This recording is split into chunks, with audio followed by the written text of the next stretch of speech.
Hello, brothers and sisters. Welcome to Lighting the Way Ministries with Sister Mary. We are continuing to read through the Bible. We are in Judges chapter 14. Well, it's 13 and 14. And our topic is Hands Full of Honey. And we're going to be taking a passage from Judges chapter 14, verses 8 and 9. It says, After some time when he returned to get her, he turned aside to see the carcass of the lion. And behold, a swarm of bees and honey were in the carcass of the lion. He took some of it in his hands and went along, eating. When he came to his father and mother, he gave some to them, and they also ate. But he did not tell them that he had taken the honey out of the carcass of the lion. It was a singular circumstance that a man unarmed should have slain a lion in the prime of its vigor, and yet more stranger than a swarm of bees should have taken possession of the dried carcass and have filled it with honey. The particular part of the incident which is recorded in these two verses appears to have been passed over by those who have written upon Samson's life. They omit the natural and commendable fact of his bringing forth the honey in his hands and presenting it to his father and mother. This is the little scene to which I direct your glance. What a type we have here of our divine Lord and Master Jesus, the conqueror of death and hell. He has destroyed the lion that roared upon us and upon him. He has shouted victory over all the foes. It is finished. It is finished. That was his note of triumph, and now he stands in the midst of his church with his hands full of sweetness and consolation, presenting them to those of whom he says, These are my brother and sister and mother. To each one of us who believe in him, he gives the luscious food which he has prepared for us by the overthrow of our foes, our enemies. He bids us to come and eat, that we may have our lives sweetened and our hearts filled with joy. Judges chapter 13. Again the children of Israel did evil in the sight of the Lord, and the Lord delivered them into the hand of the Philistines for 40 years. Now there was a certain man named Zorah, of the family of the Danites, whose name was Manoah, and his wife was barren and had no children. And the angel of the Lord appeared to the woman and said to her, Indeed now you are barren and have bore no children, but you shall conceive and bear a son. Now therefore please be careful not to drink wine or similar drink, and not to eat anything unclean. For behold, you shall conceive and bear a son, and no razor shall come upon his head, for the child shall be a Nazarite to God from the womb, and he shall begin to deliver Israel out of the hand of the Philistines. So the woman came and told her husband, saying, A man of God came to me, and his countenance was like the countenance of the angel of God, very awesome. But I did not ask him where he was from, and he did not tell me his name. And he said to me, Behold, you shall conceive and bear a son. Now drink no wine or similar drink, nor eat anything unclean, for the child shall be a Nazarite to God, for the child from the womb to the day of his death. Then Manoah prayed to the Lord and said, O my Lord, please let the man of God whom you sent come to us again and teach us what we shall do for the child who will be born. And God listened to the voice of Manoah. And the angel of God came to the woman again as she was sitting in the field, but Manoah, her husband, was not with her. Then the woman ran in haste and told her husband and said to him, Look, the man who came to me the other day has just now, appeared to me. So Manoah arose and followed his wife. When he came to the man, he said to him, Are you the man who spoke to this woman? And he said, I am. Manoah said, Now let your words come to pass. What will be the boy's rule of life and his work? So the angel of the Lord said to Manoah, Of all that I said to the woman, let her be careful. She may not eat anything that comes from the vine, nor may she drink wine or similar drink, nor eat anything unclean. All that I commanded her, let her observe.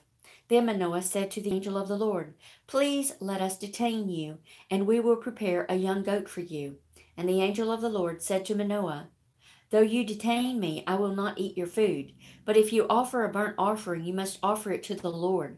For Manoah did not know he was the angel of the Lord. Then Manoah said to the angel of the Lord, What is your name, that when your words come to pass, we may honor you? And the angel of the Lord said to him, Why do you ask my name, seeing it is wonderful? So Manoah took the young goat with the grain offering and offered it up upon the rock to the Lord. And he did a wondrous thing while Manoah and his wife looked on. It happened as the flame went up toward heaven from the altar, the angel of the Lord ascended in the flame of the altar. When Manoah and his wife saw this, they fell on their faces to the ground.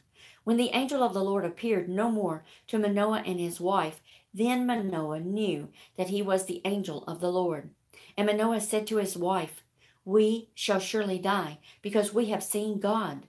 But his wife said to him, If the Lord has desired to kill us, he would not have accepted a burnt offering and a grain offering from our hands, nor would he have shown us all these things, nor would he have told us such things as these at this time.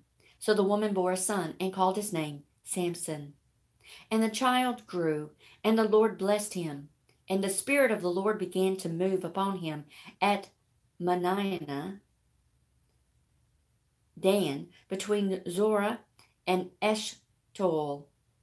Chapter 14 of Judges. Now Samson went down to Timnah and saw a woman in Timnah of the daughters of the Philistines. So he went up and told his father and mother, saying, I have seen a woman in Timnah of the daughters of the Philistines. Now therefore get her for me as a wife.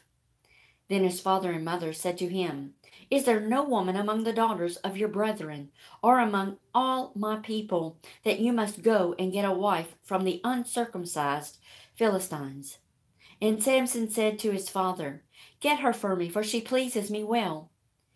But his father and mother did not know that it was of the Lord, that he was seeking an occasion to move against the Philistines. For at that time the Philistines had dominion over Israel. Samson went down to Timnah with his father and mother, and came to the vineyards of Timnah. Now to his surprise a young lion came roaring against him, and the Spirit of the Lord came mightily upon him, and he tore the lion apart, as one would have torn apart a young goat, though he had nothing in his hand. But he did not tell his father or his mother what he had done. Then he went down and he talked with the woman, and she pleased Samson well. After some time, when he returned to get her, he turned aside to see the carcass of the lion. And behold, a swarm of bees and honey were in the carcass of the lion. He took some of it in his hand, and he went along eating. When he came to his father and mother, he gave some to them, and they also ate. But he did not tell them he had taken the honey out of the carcass of the lion. So his father went down to the woman, and Samson gave a feast there, for young men used to do so. And it happened when they saw him, and they brought 30 companions to be with him. Then Samson said to them, Let me pose a riddle to you. If you can correctly solve and explain it to me within the 7 days of the feast, then I will give you 30 linen garments and 30 changes of clothing. But if you cannot explain it to me, then you shall give me 30 linen garments and 30 changing of clothing. And they said to him, Pose your riddle, that we may hear it. So he said to them, Out of the eater came something to eat, and out of the strong came something sweet.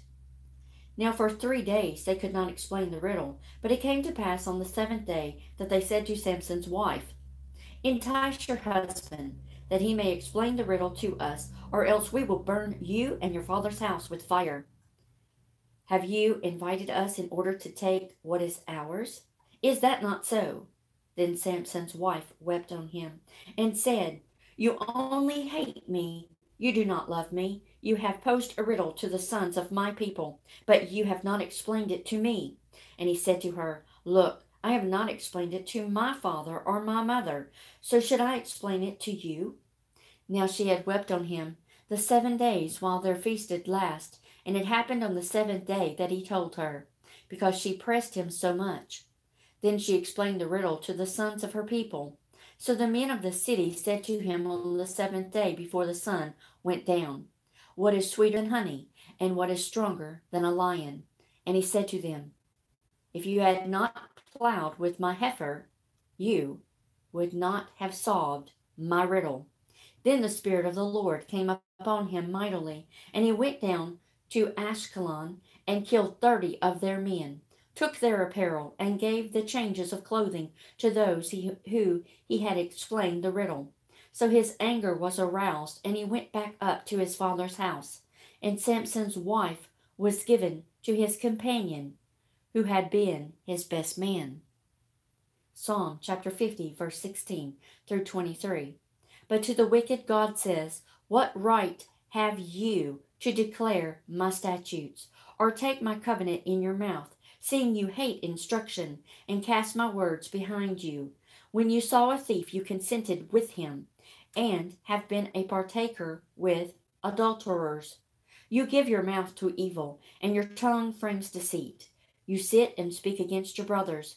You slander your own mother's sons, your own mother's son. These things you have done, and I kept silent. You thought that I was altogether like you, but I will rebuke you, and set them in order before your eyes. Now consider this, you who forget God, lest I tear you into pieces, and there be none to deliver. Whoever offers praises glorifies me, and to him who orders his conduct aright, I will show the salvation of God. Proverbs chapter 14, verses 29 and 30. He who is slow to wrath has great understanding, but he who is impulsive exalts folly.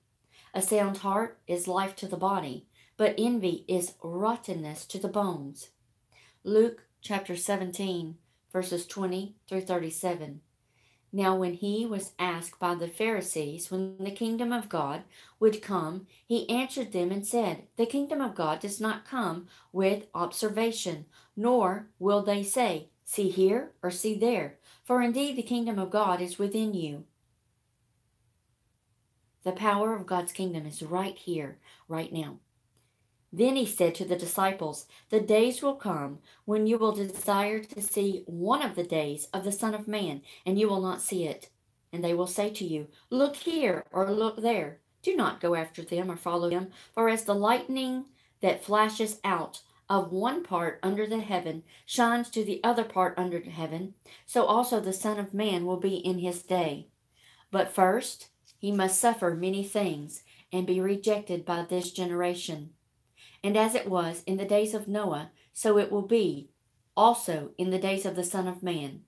They ate, they drank, they married wives.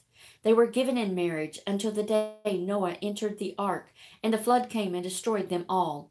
Likewise, as it was also in the days of Lot, they ate, they drank, they bought, they sold, they planted, they built. But on the day that Lot went out of Sodom, it rained fire and brimstone from heaven and destroyed them all. Even so will it be in the day when the Son of Man is revealed. In that day, he who is on the housetop and his goods are in his house, let him not come down to take them away. And likewise, the one who is in the field, let him not turn back. Remember Lot's wife? Whoever seeks to save his life will lose it, and whoever loses his life will preserve it. I tell you, in that night there will be 2 men in one bed, and one will be taken and the other will be left. 2 women will be grinding together, the one will be taken and the other left. 2 men will be in the field, the one will be taken and the other left. And they answered and said to him, "Where, Lord?" So he said to them, "Wherever the body is, there the eagles will be gathered." together.